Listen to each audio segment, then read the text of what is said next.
வணக்கம் மக்களே. சிறகடிக்காசை நாடகத்தில் அடுத்து என்ன நடக்கும் என்பதை பார்க்கலாம் வாங்க. அதுக்கு முன்னாடி நீங்க நம்ம சேனலை சப்ஸ்கிரைப் பண்ணாமல் இருந்தால் உடனே பண்ணிடுங்க. மீனா முத்துக்கிட்ட கேக்குறாங்க, அப்படி சின்ன வயசுல என்னதாங்க நடந்தது? அன்னைக்கும் பார்த்தா ஏதோ பேசிட்டு இருக்கிறப்போ பழசலாம் வேண்டாம், பேச வேண்டாம் அப்படிங்கிற மாதிரி எல்லாம் சொல்லி ஏதோ பேசிட்டு இருந்தீங்க. முதல்ல உங்களுடைய சின்ன வயசுல ஏதோ நடந்திருக்கு. அதை நான் அன்னைக்கும் கேட்டேன், நீங்க சொல்ல மாட்டேன்டிட்டீங்க. இப்பவும் சொல்ல மாட்டேங்குறீங்க. எதுக்கு? என்ன பிரச்சனையாச்சு? எதுக்கு நீங்க ஜெயிலுக்கு எல்லாம் போனீங்க? சொல்லுங்க அப்படின்னு சொல்லி கேக்குறாங்க. இப்ப எதுவுமே பேசாம நின்னுட்டு இருக்காரு. அப்ப ரவி கிட்ட, ரவி உங்களுக்காக எதுவும் தெரியுமா அப்படின்னு சொல்லி கேக்குறாங்க. இல்ல, நீ எனக்கு எதுவும் தெரியாது. நான் ரொம்ப சின்ன பையனா இருந்தேன். எனக்கு எதுவும் விவரம் தெரியாது அப்படின்னு சொல்லிட்டு இருக்காங்க. ஏங்க, நீங்களாவது சொல்லுங்க, என்னதான் பிரச்சனை நடந்தது அப்படின்னு சொல்லி பேசிட்டு இருக்கப்ப கரெக்டா அண்ணாமலை வந்துறாங்க. ஆமா, அவரு சின்ன வயசுல எதுக்கு ஜெயிலுக்கு போனாரு? எனக்கு அந்த விஷயம் தெரிஞ்சே ஆகணும் அப்படின்னு சொல்லி பேசிட்டு இருக்கிறப்போ விஜயாவும் வந்துறாங்க. விடுமா, அதெல்லாம் நடந்து முடிஞ்ச கதை. வேண்டாம், அதை பத்தி எல்லாம் எதுவும் பேச வேண்டாம் அப்படின்னு சொல்றாங்க. அப்போ இல்லங்க மாமா, எனக்கு தெரிஞ்சே ஆகணும். என்ன பத்தின எல்லாமே அவருக்கு தெரியும்ல. அவருடைய கடந்த வாழ்க்கை என்னன்னு சொல்லி தெரிஞ்சே ஆகணும். அது மட்டும் இல்லாம சின்ன வயசுல அவரு உங்களோட வளரவே இல்லை. அங்க போய் பாட்டி வீட்டுல தானே இருந்தாங்க. அதுக்கான காரணம் என்னன்னு தெரிஞ்சே ஆகணும் எனக்கு. நான் ரொம்ப நாளா கேக்குறேன், அவரு சொல்ல மாட்டேங்குறாரு அப்படின்னு சொல்லி கேக்குறாங்க. இல்லம்மா, அதை பத்தி எதுவும் இப்போதைக்கு பேச வேண்டாம் அப்படின்னு சொல்றாங்க. முத்துவும் கோவமா கிளம்பி போயிடுறாங்க. அப்போ மீனா யோசிக்கிறாங்க, ஏதோ பெரிய பிரச்சனை ஒன்னு நடந்திருக்குது இவரை பாதிக்கிற மாதிரி. என்னன்னு தெரியல. சரி, அவங்க சொல்றப்ப சொல்லிட்டோம் அப்படின்னு சொல்லி விட்டுறாங்க. அடுத்ததா பரசு கல்யாணத்துக்கு எல்லாமே தடுபடா நடந்துட்டு இருக்குது. ஏற்பாடு எல்லாம் அங்க பரசு அண்ணாமலை கிட்ட பிரவுன்மணியை இதான் மாப்பிள்ளையோட மாமான்னு சொல்லி இன்ட்ரோடியூஸ் பண்ணலாம்னு சொல்லி 2-3 தடவை ட்ரை பண்றாரு. ஆனா சந்தர்ப்பம் கரெக்டா அமையல, இன்ட்ரோடியூஸும் பண்ண முடியல. அடுத்ததா முத்து கிச்சன்ல போய் வேலையெல்லாம் கரெக்டா நடக்குதான்னு சொல்லி பார்க்க போறப்ப கரெக்டா பிரவுன்மணியை பார்த்துறாங்க. அப்ப அமைதியா எதுவுமே பேசாம போய் அண்ணாமலையையும் மனோஜ், ரவி எல்லாத்தையுமே கூட்டிட்டு இங்க பாருங்க, இங்க யார் இருக்காங்கன்னு பாருங்க. என்ன ஒரு சர்ப்ரைஸ் அப்படின்னு சொல்றாங்க. ஆமா, சமந்தி எப்படி இங்க வந்தாரு? அது வந்த உடனே கிச்சன்ல இருந்து வேலை செஞ்சுட்டு இருக்காரு. ரோகிணிக்கு இந்த விஷயம் எல்லாம் தெரியுமையா? என்னமோ தெரியலையே அப்படிங்கிற மாதிரி அண்ணாமலை சொல்றாங்க. அப்போ மனோஜ் சொல்றாங்க, கண்டிப்பா தெரியறதுக்கு வாய்ப்பே இல்லை. ஏன்னா தெரிஞ்சிருந்தா என்கிட்ட கண்டிப்பா சொல்லி இருந்திருப்பா அப்படின்னு சொல்றாங்க. ஆமா ஆமா, எல்லாம் அந்த பார்லர் அம்மா உன்கிட்ட சொல்லிட்டு தானே செய்யுது. நீ வேற ஏண்டா அப்படின்னு சொல்லிட்டு போய் பார்லர் அம்மா கூட்டிட்டு வா அப்படின்னு சொல்றாங்க. ஏய், அங்க பொண்ணுக்கு அலங்காரம் பண்ணிட்டு இருக்கா, அவ எப்ப வருவா அப்படின்னு சொல்றாங்க. ஏண்டா, அவங்க மாமா வந்திருக்காங்க, அதைவிட முக்கியமாடா, போய் கூட்டிட்டு வாடா அப்படின்னு சொல்றாங்க. முத்து, கொஞ்சம் அமைதியா இரு, எதுவும் இப்போதைக்கு பேச வேண்டாம் அப்படின்னு சொல்லிட்டு அண்ணாமலை சொல்றாங்க. அப்ப கரெக்டா அவரும் வந்துறாரு.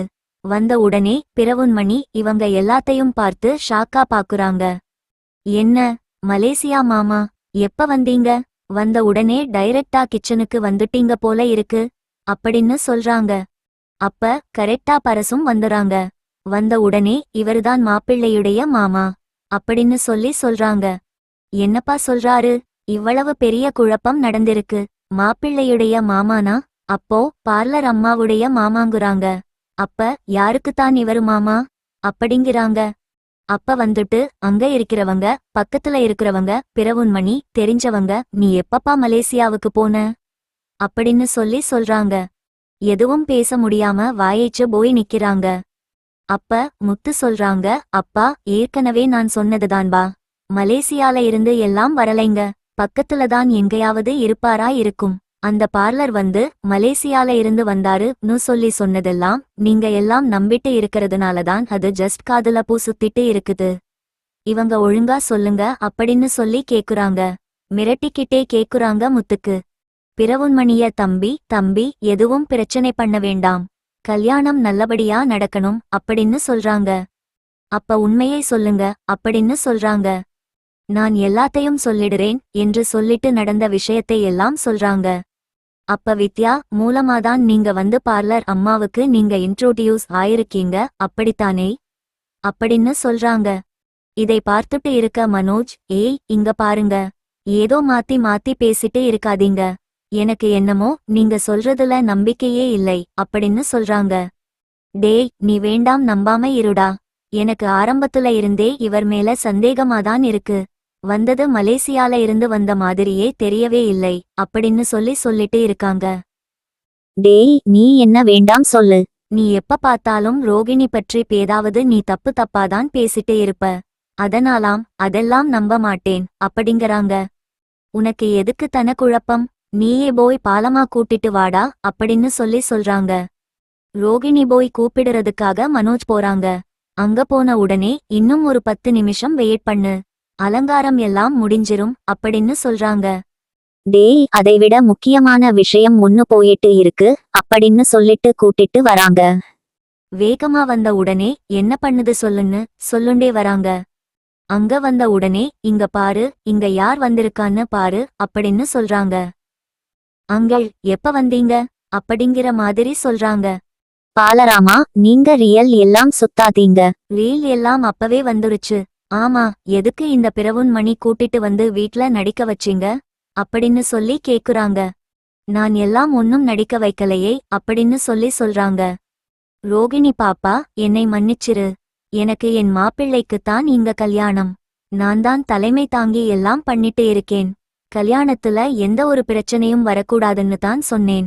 உன் பிரச்சனை எதுக்காக நீ இப்படி பண்ணேன்னு எனக்கு தெரியாதுமா, ஆனா என்னால முடிஞ்ச வரைக்கும் நான் உன் பேரை காப்பாத்துனேன், இனி எல்லாம் என்னால பண்ண முடியாது, எனக்கு என் மாப்பிள்ளையோட கல்யாணம்தான் ரொம்ப முக்கியம், நீ எதுக்காக போய் சொன்ன எதுன்னு எல்லாம் எனக்கு தெரியாது, நீ சொன்ன நான் நடிச்சு கொடுத்தேன் அவ்வளவுதான், நீ மேற்கொண்டு என்ன பேசணுமோ அது உன் குடும்பத்துல நீ பேசிக்கோமா அப்படின்னு சொல்லிட்டு போயிடுறாங்க. அப்பா பாத்தீங்களாப்பா அப்படின்னு பேசிட்டு இருக்கப்போ கரெக்டா விஜயா வந்துறாங்க. விஜயா கிட்ட எல்லா விஷயத்தையும் சொல்றாங்க.